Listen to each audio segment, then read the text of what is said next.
estamos num lugar que, à medida que você chega aqui, a sensação no seu organismo é de muita tranquilidade, de muita paz, é de muita quietude, é de muita brandura. Então vamos entender como é que isso acontece na nossa fisiologia, isso é, vamos tentar entender como é que acontece isso no nosso cérebro. Quando você chega aqui, a primeira coisa que você observa é a simetria. A simetria. O cérebro adora, o cérebro ama, o cérebro se sente profundamente atraído por beleza e simetria. Então o lugar aqui, ele é simétrico, ele é belo, ele é super bem distribuído em termos de espaço, e isso ativa um centro dentro da gente, que a gente chama de um arquétipo, como se fosse o arquétipo da unidade, uma espécie de uma mandala interna. À medida que essa mandala interna ela é ativada, os nossos hormônios eles se modificam, o organismo começa a passar a produzir substâncias como a ocitocina, que é um hormônio de bem-estar, que é um hormônio ligado à amizade, à fraternidade, ao amor, à compreensão, à compaixão. Então, todo esse ambiente externo, ele está ligado aos nossos neurônios espelho, que filmam, que ouvem o ambiente, que sentem o ambiente e produzem uma química que vai mexer com a nossa memória. Essa memória são os nossos arquétipos. Quando você olha uma figura logo na entrada do templo, essa figura ela espelha uma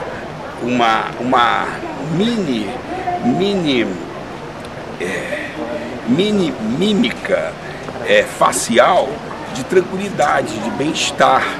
Automaticamente os seus neurônios, chamados neurônios espelho, eles ligam esses botõezinhos no cérebro, e você, diante daquela mímica facial inconsciente da figura, da estátua, você ativa essa parte neurológica que dá uma química em você, e a partir daí você se sente bem.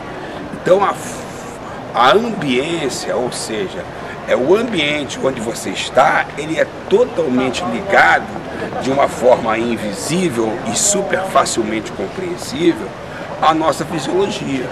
Então quando você fica num templo como esse, automaticamente você fica num estado de bem-estar e de bem-aventurança, que é figuradamente chamado um estado de Buda. Buda não significa um ser ou uma pessoa. O Buda significa um estado. E essas estruturas externas, elas servem para ativar esse estado de meditação, esse estado de bem-aventurança que existe dentro de todos nós. Então, você está bem fora, você está bem dentro. E quando tudo isso foi construído, ninguém sabia que existiam neurônios que filmam o ambiente exatamente como essa máquina de filmar está fazendo comigo, e está passando isso para vocês. É um espetáculo, é belíssimo.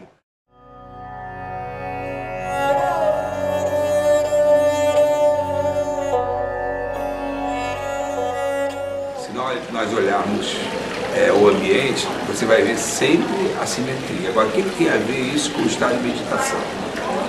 O cérebro ele funciona com várias partes conectadas para um determinado todo. E esse ambiente ele estimula um determinado ponto, que é um ponto que faz com que todas as partes do cérebro elas entrem em harmonia, como se tivesse todas as partes do cérebro com o maestro fazendo com que eles entrassem no estado perfeito de sintonia. Por exemplo, a parte anterior do cérebro ela é responsável por filtrar todos os nossos medos, todas as nossas ansiedades, todos os nossos humores, e a parte da frente do cérebro, que é chamada de região frontal, ela é responsável pela exploração do ambiente pelo ser humano. Então a parte mais nobre, a parte mais desenvolvida, a parte mais ligada ao nosso comportamento é a parte frontal. Agora, essa parte frontal, ela se conecta com outras partes, como por exemplo, a região parietal do cérebro, ela trabalha com imaginação, trabalha com imagens, ela trabalha ligada, imagens e emoções. Então, quando você tem imagens que ativam emoções de paz, de tranquilidade, de serenidade, de bem-estar, automaticamente a região parietal e a região frontal, elas já começam a entrar em sintonia. A região das emoções, ao invés de ficar em dúvida a qual área cerebral mais nobre seguir, já também começa a entrar o mesmo time de frequência, o mesmo time de emoções, o mesmo estados fisiológicos. Então, você tem a região instintiva, que é a região posterior, num estado de calma, de falta de sensações ou estímulos de ameaça. Você tem a região parietal com imaginação, imagens, sensações, produzindo bem-estar, muito bem e harmonicamente conectada com a região emocional, e a região frontal, diante de tanta harmonia, ela pode usufruir e explorar mais o meio ambiente. Aqui, à medida que você entra e simplesmente você respira e fica, automaticamente você já está no estado meditativo. Se você for explorar outras regiões do tempo, você vai ver que você dificilmente consegue ficar fora do estado meditativo por causa da ambiência do lugar. É fantástico.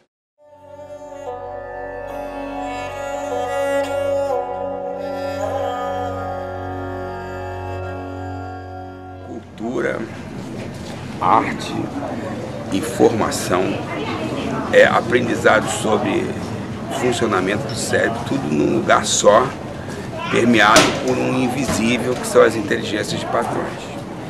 Eu gostaria de encerrar lembrando uma pessoa que é budista, e quando estava sendo entrevistado na televisão no Ocidente, a repórter disse assim: mas isso vai de contra os interesses da sua religião. Então ele disse simplesmente: a minha religião é o ser humano.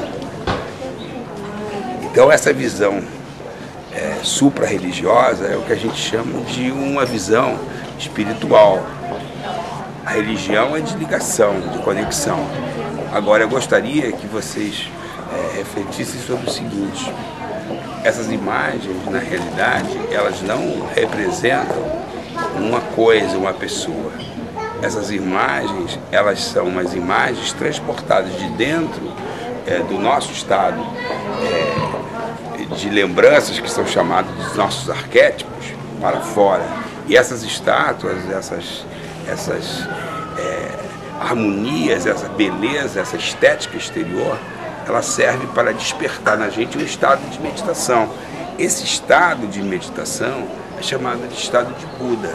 É um estado de excelência fisiológica, é um estado de paz, é um estado de bem-aventurança, é um estado de harmonia, ou seja, harmonia com toda a consciência do universo. Então, aproveitem para refletir sobre isso. Ao invés da gente prejulgar, ao invés da gente julgar com valores e crenças ultrapassadas, vamos procurar aproveitar a inteligência dos padrões para dar um salto de qualidade na nossa vida.